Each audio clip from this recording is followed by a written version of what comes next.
ശതാധിപന് പുത്രന്റെ സുഖപ്രാപ്തിയില്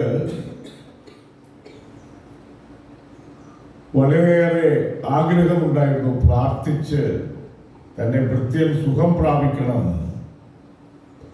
നല്ല മനുഷ്യരെല്ലാം മറ്റുള്ളവർക്ക് എന്തെങ്കിലും ആളുകാർ വരുമ്പോൾ സുഖം പ്രാപിക്കാൻ ആഗ്രഹിക്കുന്നവരാണ്.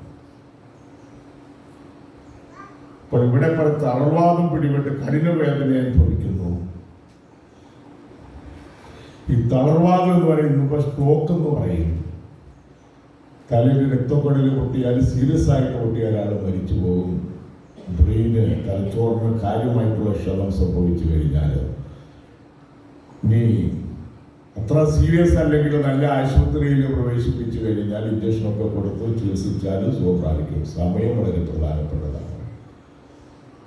അതിൻ്റെ അടയാളങ്ങൾ പലപ്പോഴും ഒരു കൈക്കും കാലിനൊക്കെ ശക്തി ക്ഷയിക്കുക, നടക്കാൻ കഴിയാതിരിക്കുക, ഇങ്ങനെയുള്ള ഒരു അടയാളങ്ങൾ കണ്ടു കഴിഞ്ഞാൽ ഉടനെ നല്ല ആശുപത്രിയിൽ പ്രവേശിച്ചാൽ ഈ ആധുനിക കാലഘട്ടത്തിൽ സൗഖ്യം പ്രാപിക്കാനായിട്ട് സാധ്യതകളേറെയാണ്. നിരവധി ആളുകൾ സൗഖ്യം പ്രാപിക്കുന്നുണ്ട്. സമയം പ്രധാനപ്പെട്ടതാണ്. നല്ല ആശുപത്രിയിലാണ് കൊണ്ടുപോകേണ്ടത്. അന്ന് ഇങ്ങനെ ബ്രെയിൻ സർജറിയോ ഇങ്ങനെയുള്ള ചികിത്സാ സൗകര്യങ്ങളൊന്നും ഇല്ലായിരുന്ന കാലഘട്ടത്തിൽ ഇവൻ തളർവാദം പിടിപെട്ടി ഭൃത്യൻ ഇങ്ങനെ കഠിനമായി വേദന അനുഭവിച്ച് കിടക്കുക. ഈ മനുഷ്യന് ഈ നമ്മളൊക്കെ വലിയ ആളുകളാണെന്നൊക്കെ ഭാവിക്കുന്നുണ്ടെങ്കിൽ കേട്ട് നടക്കാൻ കഴിയുകയില്ലെങ്കിൽ വലിയ എന്താ കാര്യം? ഏറ്റു നടക്കാനായിട്ട് കഴിയുക എന്നുള്ളത് പ്രധാനപ്പെട്ട കാര്യമാണ്. കുടുംബത്തെയൊക്കെ അടക്കി ഭരിച്ചിരുന്ന ആളുകള് ഗുരുതരമായ രോഗം വന്ന് നടക്കാൻ കഴിയാതെ വരുമ്പോൾ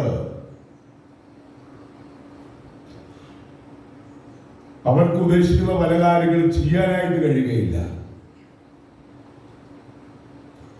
നേരത്തെ ഫലപ്രദമായിട്ട് പ്രവർത്തിച്ചിരുന്നു. ഇപ്പോൾ മനുഷ്യന്റെ ചിന്താശക്തിയും അതുപോലെ പ്രവർത്തന ശൈലിക്കുമൊക്കെ കുറവ് അനുഭവപ്പെടും. നടക്കാൻ പറ്റുകയില്ല. മറ്റുള്ളവരുടെ സഹായ സപ്പോർട്ട് വേണമെങ്കിൽ മറ്റുള്ളവരെ സഹായിച്ചാൽ നീങ്ങാൻ പറ്റുകയുള്ളൂ. എത്ര പ്രഗത്ഭനാണെങ്കിലും വീണൽ ആനയാണെങ്കിലും അടിതെറ്റിയാൽ കുഴപ്പം പറയുന്ന പോലെയാണ്. അപ്പോൾ ഈ ശതാധിപന് നല്ല വിശ്വാസിയായിരുന്നു. നീ എന്റെ വീട്ടിൽ പ്രവേശിക്കാൻ എനിക്ക് യോഗ്യതയില്ല, നീ ഒരു വാക്ക് പറഞ്ഞാൽ മതി എന്നാണ്. എന്റെ ഭൃത്യൻ സുഖം പ്രാപിക്കുന്നു. ഏതായാലും യേശു സുഖപ്പെടുത്തുകയാണ്. ഈ ശതാധിപന്റെ വിശ്വാസമനുസരിച്ച് യേശു സൗഖ്യം നൽകുകയാണ്. മറ്റുള്ളവരുടെ വിശ്വാസവും പ്രാർത്ഥനയും വഴിയായിട്ട് സൗഖ്യം കിട്ടാം എന്നാണ് ഈ സംഭവം നമ്മളെ ഓർമ്മിപ്പിക്കുക. യെശയ്യാ പ്രവാചകന്റെ പുസ്തകത്തിൽ പറയുന്നുണ്ട് 14:20 വർഷം തോറും നിന്റെ വയലിലെ സകല ഫലങ്ങളുടെ ദശാംശം മാറ്റിവെക്കണം, കടമിളവ് ചെയ്യുക. ഇസ്രായേൽക്കാർക്കുണ്ടായിരുന്ന നിയമമാണ്. പ്രവാചകൻ അത് ഉറപ്പിച്ചു പറയുകയാണ്. ഇവിടെ നമ്മുടെ പുത്രപ്പെരുന്നാൾ കടക്കുന്നത് അതൊക്കെ കാര്യമായിട്ട് സഹകരിക്കുന്നുണ്ട്. നിങ്ങൾക്ക് എല്ലാവർക്കും അനുമോദനങ്ങൾ. ഇവിടെ ഉൽപ്പന്നമുള്ള സ്ഥലമല്ല എന്ന് എനിക്കറിയാം. കാരണം സ്ഥലം കുറവാണ്, കൃഷിസ്ഥലം കുറവാണ്. 10 സെന്റൊക്കെയാണ് കൂടുതൽ പേർക്ക് ഉള്ളത്. ഇവിടെ പറയും ദശാംശം മാറ്റിവെക്കണം, കടമിളവ് ചെയ്യുക. തിമോത്തിക്കുള്ള 1-ാം ലേഖനത്തിൽ 6 മുതൽ പറയുന്നത് സൽപ്രവർത്തികളിൽ സമ്പന്നരും വിശാല മനസ്കരുമാകുക. സൽപ്രവർത്തികളിൽ സമ്പന്നരും ഈ പല രീതിയിലുള്ള സമ്പന്നതയുണ്ട്. ഒന്ന്, ഈ സമ്പന്നം എന്ന് പറഞ്ഞാൽ പണം ഉണ്ടാക്കുക, ജീവിത സൗകര്യങ്ങൾ വർദ്ധിക്കുക, പണക്കാരനാവുക, സമ്പന്നനാവുക, അതാണ്. എന്നാൽ ഈ സമ്പന്നതയോടൊപ്പം വിശാല മനസ്കരാകുക, ഇതെല്ലാവർക്കും ഉള്ളതല്ല. ഈ ലോകത്തിലെ ധനവാന്മാരുടെ ഔന്നത്യം ഉപേക്ഷിക്കാനും തങ്ങളുടെ പ്രതീക്ഷകൾ അനിശ്ചിതമായ സമ്പത്തിൽ വയ്ക്കാതെ അവയെല്ലാം നമുക്ക് അനുഭവിക്കുവാൻ വേണ്ടി ധാരാളമായി നൽകിയിട്ടുള്ള ദൈവത്തിൽ അർപ്പിക്കാനും നീ ഉദ്ബോധിപ്പിക്കുക. തിമോത്തി സഭയിലൊരു മെത്രാനാണ്. സഭയിലെ മെത്രാനായി തിമോത്തിയോട് പൗലോസ് പറയുന്നത് ധനവാന്മാരോട് നീ പറയണം ഔന്നത്യം ഉപേക്ഷിക്കാനായിട്ട്. അഹന്ത പാടില്ല. അകന്ന് വന്നു കഴിഞ്ഞാൽ കുഴപ്പമാണ്. തങ്ങളുടെ പ്രതീക്ഷകൾ അനിശ്ചിതമായ സമ്പത്തിൽ വയ്ക്കാതെ അവയെല്ലാം നമുക്ക് അനുഭവിക്കാൻ വേണ്ടി ധാരാളം ദൈവത്തിൽ അർപ്പിക്കുക. ഈ സമ്പത്ത് തന്ന ജ്യൂസുകൾ തന്ന ദൈവത്തിൽ ആശ്രയിക്കുക. ആശ്രയം ദൈവത്തിലായിരിക്കണം എന്ന് നീ ഉദ്ബോധിപ്പിക്കണം. അപ്പോൾ നമുക്ക് ഒത്തിരി അനുഗ്രഹങ്ങൾ ലഭിക്കുന്ന കാലഘട്ടമുണ്ട്, കുറവുള്ള കാലഘട്ടമുണ്ട്. ഈ അഹന്ത വന്നു കഴിഞ്ഞാൽ അത് മനുഷ്യനെ കുഴപ്പമുണ്ടാക്കുന്നതാണ്. കാലിഫോർണിയ എന്ന് പറയുന്ന ഈ അമേരിക്കയിലെ സ്റ്റേറ്റാണ്. കഴിഞ്ഞ കൊല്ലം കാലിഫോർണിയയിലൊക്കെ പോയിരുന്നത്. ലോസ് ആഞ്ചലസ് ആണ് ഇത് പ്രധാനപ്പെട്ട പട്ടണം. ഈ ലോസ് ആഞ്ചലസിൽ ഇവിടെ രണ്ടൂന്ന് കാര്യങ്ങൾ കാണുന്ന സിലിക്കൺ സിറ്റി കമ്പ്യൂട്ടറിൻ്റെയൊക്കെ ലോകത്തിൻ്റെ കേന്ദ്രമാണ്. കമ്പ്യൂട്ടർ മാത്രമല്ല, ഇങ്ങനെയുള്ള കാര്യങ്ങളെല്ലാം ഒരു സൈബർ സിറ്റിയാണ്. അതുപോലെ പണ്ട് മുതലേ അറിയപ്പെട്ടിരുന്നത് ഹോളിവുഡ് എന്നാണ് പറയുന്നത്. ബോംബെക്കാണ്. ഹോളിവുഡ് എന്ന് വെച്ചാൽ ഫിലിം ഇൻഡസ്ട്രി ഏറ്റവും കൂടുതൽ അതിൻ്റെ അമേരിക്കയിലെ കേന്ദ്രമാണ് ലോസ് ആഞ്ചലസ്. യൂണിവേഴ്സൽ സ്റ്റുഡിയോ എന്ന് പറയുന്ന ഒരു പ്രസിദ്ധമായ സ്റ്റുഡിയോ ഉണ്ട്. അവിടെ കയറണമെങ്കിൽ $60 കൊടുക്കും. അപ്പോൾ അവിടെ സ്റ്റുഡിയോ ഒക്കെ എപ്പോഴും കാണുകയുണ്ടായി. അപ്പോൾ അവിടെ അവിടെ കുറച്ച് ചൂടുള്ള പ്രദേശമാണ് കാലിഫോർണിയ. ഏറ്റവും കൂടുതൽ ഉത്പാദനമുള്ളതാണ്. സൂര്യപ്രകാശം കിട്ടുന്നിടത്ത് ജലപാടം കിട്ടിയാൽ അങ്ങനെയാണ് ഉത്പാദനം വർദ്ധിക്കുന്നത്. അപ്പം അങ്ങനെ സമ്പന്നര് വസിക്കുന്ന ഒരു പട്ടണം കൂടിയാണ് ലോസ് ആഞ്ചലസ്. അപ്പം അവിടെ ഇടയ്ക്കിടയ്ക്ക് തീ വരാറുണ്ട്. തീ വരും. വലിയ കാറ്റ് വന്നു കഴിയുമ്പോഴത്തേക്ക് അവിടുത്തെ വീടുകളെല്ലാം ഈ തടി കൊണ്ടുണ്ടാക്കിയിരിക്കുന്നതാണ്. അതുകൊണ്ട് വീടുകൾ തീ പിടിച്ചു കഴിഞ്ഞാൽ മരങ്ങളെല്ലാം കത്തും, അതുപോലെ വീടുകളെല്ലാം കത്തിപ്പോകും. ഈയിടെ വലിയൊരു തീ ഉണ്ടാകുകയുണ്ടായി. ആ തീ ഉണ്ടാകുന്നതിന് 2 ദിവസം മുമ്പ് ഒരു സിനിമാ താരം, സിനിമാ ഫീൽഡിലെ വലിയൊരു പാർട്ടിയാണ്, ഒരു സ്ത്രീയാണ്, ആക്ട്രസ്. അവള്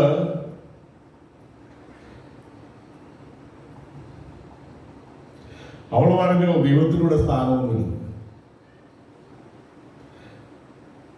ഇത് ദൈവമില്ലാത്ത പട്ടണമാണ്, ദൈവത്തിനിവിടെ സ്ഥാനമൊന്നുമില്ല. ഏതായാലും 2 ദിവസം കഴിഞ്ഞപ്പോൾ വലിയ തീ വന്നിട്ട് ആയിരക്കണക്കിന് വീടുകൾ തകർന്നു, കത്തിച്ചാമ്പലായി. ഈ ഗവൺമെന്റ് ചെയ്യുന്നത് ആളുകളെ ഒഴിപ്പിക്കും. തീയപ്പോൾ അടുത്ത് വരാനുള്ളപ്പോൾ നിങ്ങൾ വീട്ടിൽ നിന്ന് പൊക്കോളാൻ പറയും, ഉള്ള സാധനമൊക്കെ എടുത്തോണ്ട് അങ്ങനെ ഒഴിപ്പിക്കുകയാണ്. പിന്നെ കാട്ടിലെ തീ അവർ നിയന്ത്രിക്കാറില്ല. വീടുകളിലേക്ക് തീകൾ വരാൻ സാധ്യതയുണ്ടെങ്കിൽ ആളുകളെ കൂടുതൽ മരിക്കാതിരിക്കാൻ വേണ്ടിയിട്ട് ഒഴിപ്പിക്കുന്നു. അങ്ങനെയാണ് ചെയ്യുന്നത്. ഏതായാലും ഇവിടെ പറഞ്ഞ് 2 ദിവസം കഴിഞ്ഞപ്പോഴാണ് വലിയ തീ. അവസാനം ഇങ്ങനെ ഒത്തിരി ആളുകൾ മരിച്ചു. അതുപോലെ ആയിരക്കണക്കിന് വീടുകൾ കത്തിച്ചാമ്പലായി. ഇതിൽ സിനിമാതാരങ്ങളുടെ വീടുകൾ ഉണ്ടായിരുന്നു. അപ്പോൾ അവൾ അവസാനം ക്ഷമ പറഞ്ഞു. നമുക്ക് മനസ്സാന്തരം ഉണ്ടായെന്ന് അറിയത്തില്ല. ഇതിൽ ക്ഷമ പറഞ്ഞു എന്നാണ് പിന്നീട് വീഡിയോ വായിച്ചത്. അപ്പൊ ഇവള് പറഞ്ഞതാണ് ഈ പട്ടണത്തിൽ ദൈവം ആവശ്യമില്ല എന്നാണ് ആ സിനിമാ പ്രവർത്തക ആക്രോശിച്ചത്. വെറുതെ അല്ല, ഒരു വലിയ ഗ്രൂപ്പ് സമ്മേളനത്തിലാണ് അവൾ പറഞ്ഞത്. അപ്പൊ അങ്ങനെ 2 ദിവസം കഴിഞ്ഞപ്പോഴാണ് തീ ഉണ്ടായത്. അപ്പോൾ ദൈവത്തിന്റെ വലിയ പ്രവർത്തനം അവിടെ കാണാനായിട്ട് കഴിയും. ഒരു ദേവാലയം, ചുറ്റുമുള്ള വീടുകളിലൊക്കെ ഒരു ദേവാലയം കത്താതെ ഇവിടെ നിൽക്കുന്നത് കൊണ്ട് ഒരു ദേവാലയത്തിന് തീ പിടിച്ചിട്ടില്ല.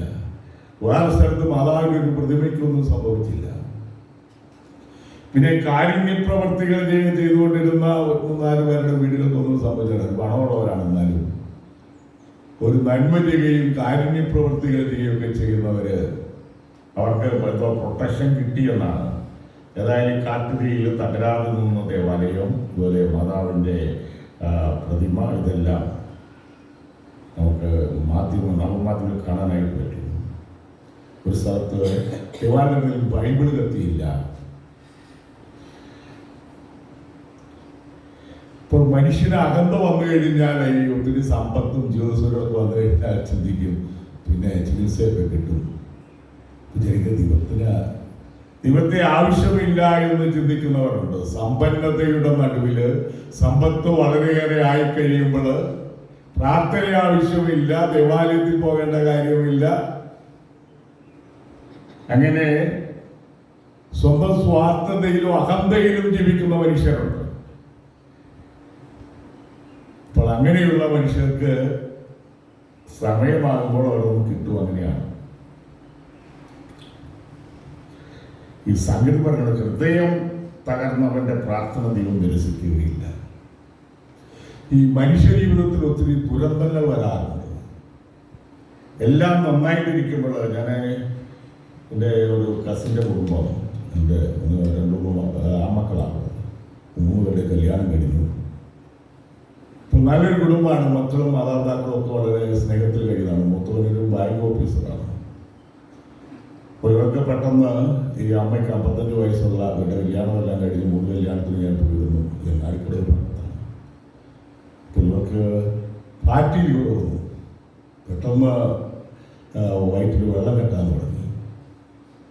അപ്പോൾ ഈ അമ്മയെ രക്ഷിക്കാൻ വേണ്ടിയിട്ട് അവര് ഈ മക്കളെല്ലാം കൂടെ അതിന് വേണ്ടിയിട്ട് കരട് മാറ്റി വയ്ക്കാനായിട്ട് ആശുപത്രിയായി ബന്ധപ്പെട്ടു. ഈ ബാങ്ക് ജോലിക്കാരൻ്റെ മാനേജറുടെ കരൾ പകുതി കൊടുത്തു. ഇവർക്ക് കുറച്ച് കഴിഞ്ഞപ്പോൾ തന്നെ ഇത് ഓപ്പറേഷനൊക്കെ കഴിഞ്ഞ് അമൃതയിലാണ് ചികിത്സിച്ചത്. 50 ലക്ഷം രൂപയാണ്. അപ്പോൾ അത് കഴിഞ്ഞപ്പോൾ കുറച്ച് ദിവസം സംസാരിക്കാനൊക്കെ തുടങ്ങി. നോർമലാണെന്നൊക്കെ അവർ വിചാരിച്ചു. പെട്ടെന്ന് ഇൻഫെക്ഷൻ വന്നിട്ട് അവിടെ ഗുരുതരാവസ്ഥയിൽ ആശുപത്രി കിടന്നു, മരിച്ചു. ഈ കഴിഞ്ഞ തിങ്കളാഴ്ച സംസ്കരിച്ചു. ഈ കഴിഞ്ഞ ദിവസം 7-ാം ദിവസം കുർബാനക്കല്ല പോയിട്ട് നാട്ടിലായിരുന്നുകൊണ്ട് ഇവിടെ വന്നില്ല. അപ്പോൾ നല്ല കുടുംബമായിട്ട് മക്കൾക്കെല്ലാം വളരെ അവരുടെ മുഖത്തൊക്കെ ആ വിഷമം കാണാം. മാതാപിതാക്കളും മക്കളൊക്കെ സ്നേഹത്തിലും കൂട്ടായ്മയിലും ജീവിക്കുന്നവർക്ക് ആരെങ്കിലുമൊക്കെ മരിച്ചു കഴിഞ്ഞാൽ ദുഃഖം ഉണ്ടാകും. അങ്ങനെ അല്ലാത്ത കുടുംബത്തിലാണെങ്കിൽ ഇത് പോയത് നന്നായിരുന്നു. തന്നെ അപ്പനും അമ്മയൊക്കെ പോയി കഴിഞ്ഞാൽ പോയി കിട്ടിയത് നന്നായി, അപ്പം മരിച്ചാൽ കടലിൽ കിടക്കാവുന്നതൊക്കെ ചിന്തിക്കുന്ന ആൾക്കാരുണ്ട്. അപ്പോൾ കുടുംബത്തിൻ്റെ കൂട്ടായ്മയും പ്രാർത്ഥനാരീതിയൊക്കെ അനുസരിച്ചാണ് കാര്യങ്ങൾ മുമ്പോട്ട് പോവുക. അപ്പോൾ ഇങ്ങനെ പ്രതീക്ഷിക്കാത്ത സമയത്ത് ദുരന്തങ്ങൾ ഉണ്ടാകുമെന്നുള്ളതാണ്. ഇതിനൊക്കെ നമ്മൾ സ്വീകരിക്കുക, വിശ്വാസത്തിന്റെ വെളിച്ചത്തിൽ സ്വീകരിക്കാൻ മാത്രമേ പറ്റുകയുള്ളൂ. നമ്മൾ അമേരിക്കൻ പ്രസിഡന്റ് ക്ലിന്റനെ പറ്റി കേട്ടിട്ടുണ്ട്. കുറച്ചു കാലം മുമ്പ് ഇപ്പം ജീവിക്കുന്ന ആളാണ് ക്ലിന്റൺ. ഈ ക്ലിന്റൺ ഈ പേര് കിട്ടിയത് ഒരിക്കലും വായിച്ചതിനെ ഓർക്കുന്നു. ക്ലിന്റന്റെ അപ്പൻ അവര് താമസിച്ചിരുന്ന വീടുമാറി വേറൊരു വീട് വാടകയ്ക്കായിരിക്കും ഇതൊക്കെ സജ്ജീകരിച്ച ഈ സാധനങ്ങളെല്ലാം അവിടെ നിന്നും പുതിയ വീട്ടിലേക്ക് മാറ്റാൻ വേണ്ടിയിട്ട് വണ്ടിയൊക്കെ പിടിച്ചു പോകുന്ന അവസരം, വണ്ടി പിടിക്കാൻ പോയ അവസരത്തിൽ ഒരു വണ്ടി അപകടത്തിൽപ്പെട്ട് ക്ലിന്റന്റെ അപ്പം മരിച്ചു. പിന്നെ അമ്മ വീണ്ടും വിവാഹിതയായി 2ാമത് കല്യാണം കഴിച്ച രണ്ടാനപ്പന്റെ പേരാ ക്ലിന്റൺ. അപ്പൊ ആ കൊച്ചിന് ക്ലിന്റൺ എന്നുള്ള പേര് കൊടുത്തു. അപ്പൻ്റെ പേര് പോലെയല്ല ക്ലിന്റൺ കിടക്കുന്ന, രണ്ടാനപ്പൻ്റെ പേരാ. ഒരു ചെറുപ്പത്തിൽ തന്നെ അപ്പൻ്റെ ദാരുണമായ മരണം, ഇങ്ങനെയുള്ള പല സംഭവങ്ങളും ലോകത്തിലുണ്ട്. നമ്മുടെ ജോൺ പോൾ ഉണ്ടാവുന്ന മാർപ്പാപ്പ ഓർഫനായിട്ടാണ്. ഇങ്ങനെ കുടുംബങ്ങള്, അമ്മ മരിച്ചു, പിന്നെ ഒരു സഹോദരൻ ഡോക്ടർ ഉണ്ടായിരുന്നു, അതും മരിച്ചു. ഞങ്ങളുണ്ടായിരുന്നത് നേരത്തെ മരിച്ചു. പിന്നെ ആരാ ഉണ്ടായിരുന്നത്? പിന്നെ ഇവിടെ ജോലിയൊക്കെ കഴിഞ്ഞ് തിരിച്ചു വന്നപ്പോഴത്തേന് അപ്പൻ ഹാർട്ട് അറ്റാക്കായിട്ട് മരിച്ചു കിടക്കുന്നത്. പിന്നെ നാസികള് പോളണ്ട് ആക്രമിച്ചപ്പോൾ അപ്പോഴന്ന് സഞ്ചാര സ്വാതന്ത്ര്യമൊന്നുമില്ല. നിർബന്ധമായിട്ട് പാറമടയിൽ ജോലിക്ക് ചെറുപ്പക്കാരെ കൂട്ടത്തിൽ ഒയിറ്റിലെന്നാണ് പേര്. ഇവിടെ മാപ്പപ്പായ ഒയിറ്റ് അതിൽ പണിയെടുത്തു. ഇങ്ങനെ ഒരു ദിവസം ഒരു വണ്ടി അപകടം ഉണ്ടായി. കുറച്ച് പരിക്കൊക്കെ പറ്റി. ആ ദേവാലയത്തിൻ്റെ കുറച്ച് ഫ്രണ്ടിൽ വെച്ച അവരുടെ ഇപ്പോൾ അവിടെ വണ്ടി ഓടിപ്പെട്ട് കിടന്നപ്പോൾ എന്ന് പ്രാർത്ഥിച്ചു. എന്തായാലും ആശുപത്രിയിൽ ചെന്ന് സുഖം പ്രാപിച്ചു. അത് കഴിഞ്ഞിട്ട് പിന്നെ സെമിനാരിയിലേക്ക് പോവുക. സെമിനാരിയിൽ പോയത് നോർമലായിട്ടല്ല, അന്ന് വഴിയിൽ പട്ടാളക്കാരുണ്ട്, ജർമ്മൻ പട്ടാളക്കാരുണ്ട്, വഴി വെച്ചിട്ട് ചിലപ്പോൾ ഷൂട്ട് ചെയ്തിരുന്നത്. അതുകൊണ്ട് അരമണി ഒരു മെത്രാപ്പൊലിത്തായിട്ടൊക്കെ ബന്ധപ്പെട്ട് കഴിഞ്ഞപ്പോൾ സെമിനാരിയിലേക്ക് ചില ആഗ്രഹിച്ചപ്പോൾ എടുക്കാനായിട്ട് സമ്മതം നൽകി. ഇപ്പം മതിൽ ചാടിക്കിടന്ന സെമിനാരിലേക്ക് പോകുന്നത്, കാരണം നേരെ വഴിയെ പോകാനായിട്ട് പറ്റുകയില്ല, പട്ടാളക്കാർ രണ്ടാമത് നിൽക്കും. അങ്ങനെ വളർന്നു വന്ന മാർപ്പാപ്പായാണ് ചോദം പോലെ ഉണ്ടാകും മാർപ്പാപ്പ. അവരുടെ മാർപ്പാപ്പയായി വീട്ടിൽ കിട്ടി. ഒത്തിരി പരിഷ്കാരങ്ങൾ നടത്തി. ഈ റഷ്യയുടെ അടുത്തുള്ള രാജ്യങ്ങൾ ഇതൊക്കെ സ്വാതന്ത്ര്യം കിട്ടാനായിട്ട് പോളണ്ടിലാണ് അതിനുള്ള ഈ മാർപ്പാപ്പായി കഴിഞ്ഞാൽ പോളണ്ടുകാർ വിശ്വാസത്തിൽ ഉണർന്നു. മാർപ്പാപ്പായിൽ നിന്നൊക്കെ വലിയ ജനക്കൂട്ടം ഉണ്ടായി. ഇങ്ങനെയാണ് റഷ്യൻ ഫെഡറേഷൻ പിരിച്ചുവിട്ട് റഷ്യയാണത് ഏറ്റവും വലിയ രാജ്യം. പിന്നെ രണ്ടാമതാണ് യുക്രൈൻ. യുക്രൈനും റഷ്യയായിട്ടാണ് യുദ്ധം നടക്കുന്നത്. കാരണം യുദ്ധം തീരുമാനിക്കും. ഈ യുക്രൈൻ ഒരു പ്രത്യേകതയുണ്ട്. ഏറ്റവും കൂടുതൽ ഈ ലിത്വേനിയത്തിലെ വിശ്വാസികൾ കഴിഞ്ഞാൽ പൗരത്വ സഭകളിൽ ഏറ്റവും കൂടുതൽ ജനസംഖ്യയുള്ളത് ഒന്ന് നമ്മുടെ സുറമലബാർ സഭ, രണ്ടാമതായിട്ടുള്ളത് യുക്രൈൻ സഭയാണ്. യുക്രൈൻ സഭയിലെ ആളുകൾ യുദ്ധമൊക്കെ ആയിട്ട് ഒത്തിരി യൂറോപ്യൻ രാജ്യങ്ങളിലേക്ക് പോകുന്നുണ്ട്. നമ്മുടെ നേഴ്സിംഗും ജോലിയൊക്കെ കിട്ടുന്നത് കൊണ്ട് നമ്മുടെ സഭയിലെ ആളുകൾ പോവുക. അപ്പോൾ രണ്ട് സഭകളും രണ്ട് സ്ഥലത്ത് ഒരു 50-60 ലക്ഷം ആളുകളായി രണ്ട് സഭയും ഉള്ളത്. രണ്ട് സഭയും വികസിക്കുന്നുണ്ട്, മറ്റു രാജ്യങ്ങളിലേക്ക് ചെന്ന്. എന്നാൽ ഇതിൻ്റെയൊക്കെ സ്വന്തം രാജ്യങ്ങളിൽ ജനസംഖ്യ കുറഞ്ഞുകൊണ്ടിരിക്കുകയാണെന്നുള്ള കാര്യം നമുക്കറിയാം.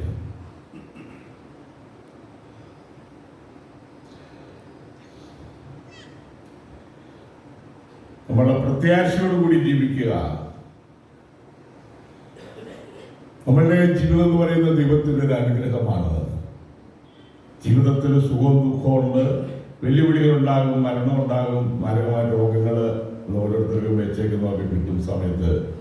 അപ്പോൾ നമ്മൾ വിശ്വാസത്തിൽ ശക്തിപ്പെട്ടുകൊണ്ട് ദൈവകൃപയിൽ ആശ്രയിച്ചുകൊണ്ടും നന്മ ചെയ്തുകൊണ്ടും കാരുണ്യപ്രവർത്തികൾ ചെയ്തുകൊണ്ടൊക്കെ ജീവിച്ചാൽ നമ്മുടെ ജീവിതം അനുഗ്രഹമായിട്ട് മാറും. രണ്ടാമത് അടിസ്ഥാനപരമായിട്ട് കുടുംബമാണ് നമ്മൾ കുടുംബത്തിലാണ് ജീവിക്കുന്നത്. എന്തിനാണ് നമ്മുടെ സമാധാനം കളയുന്നത്? ഈ കുടുംബത്തിൽ കലഹമുണ്ടാക്കി വഴക്കുണ്ടാക്കി സമാധാന രാജ്യത്തിൽ ഉണ്ടാക്കുന്നത് എന്തിനാണ്? ഏതായാലും ഒരു ജീവിതമേ ഉള്ളൂ. കല്യാണം കഴിച്ച് ഭാര്യയും ഭർത്താക്കളും ഒന്നും ജീവിക്കുക. നിങ്ങളൊന്ന് സമാധാനമായിട്ട് മര്യാദയായിട്ടും വർത്തമാനമൊക്കെ പറഞ്ഞ് ആദരിച്ച് ബഹുമാനിച്ചാൽ എന്തൊരു നല്ല കുടുംബമാകും. അപ്പം അതുകൊണ്ട് നമ്മുടെ സമാധാനം വഴക്കടിച്ച് കളയാതെ പരസ്പരം ആദരിച്ചും സ്നേഹിച്ചും നല്ല ഭാര്യയും ഭർത്താവും അപ്പനും അമ്മയും മക്കളൊക്കെ ആയിട്ട് ജീവിക്കാനായിട്ട് ശ്രമിക്കുക.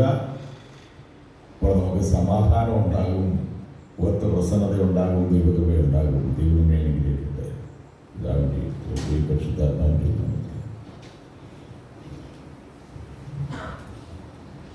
നമുക്കെല്ലാവർക്കും